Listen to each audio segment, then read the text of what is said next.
Buenas tardes, mi nombre es Camila Plazas.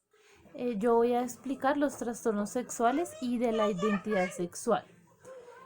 Bueno, como tal, dentro de estos trastornos hay tres categorías: las disfunciones sexuales, las parafilias y los trastornos de la identidad.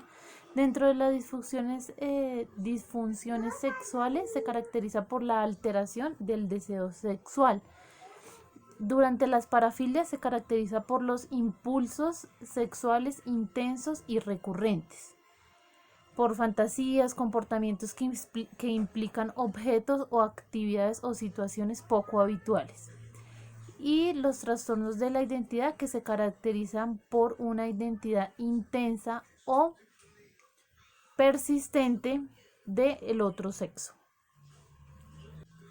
Como tal, dentro de los trastornos sexuales se observa como tal alteraciones dentro de ciertas enunciados, características, por decirlo así. El deseo sería uno.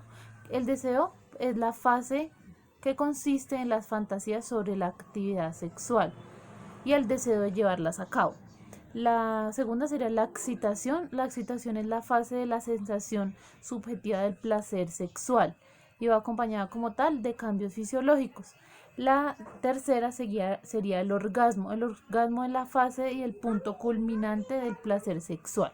Y la resolución es la fase en la cual consiste en la sensación de la relajación muscular y el bienestar en general.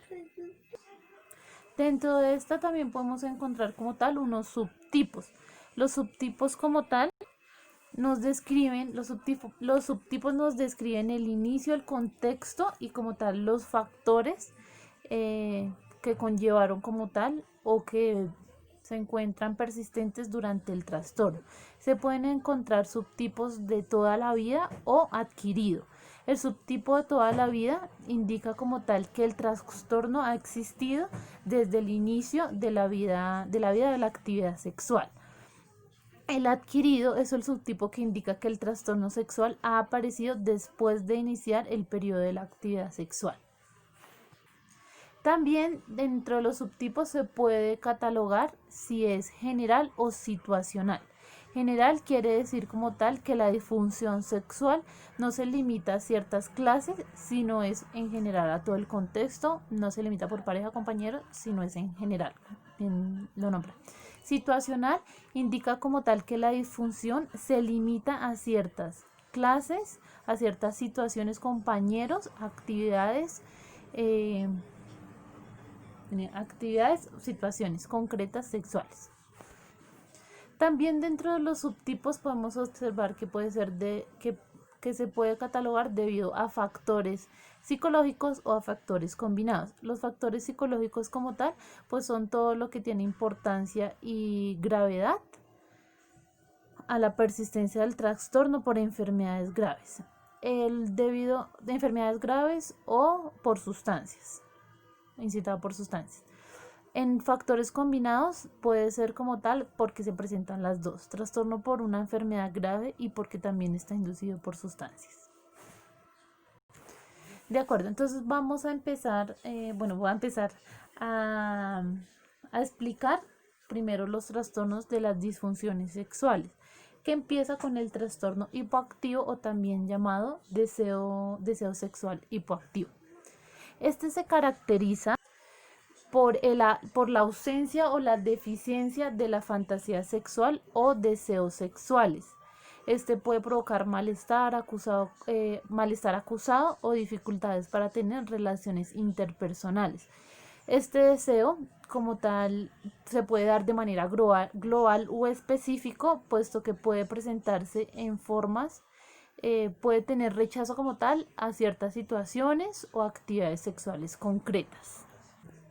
Este trastorno, como ya lo había indicado, se puede dar de tipo adquirido o de toda la vida.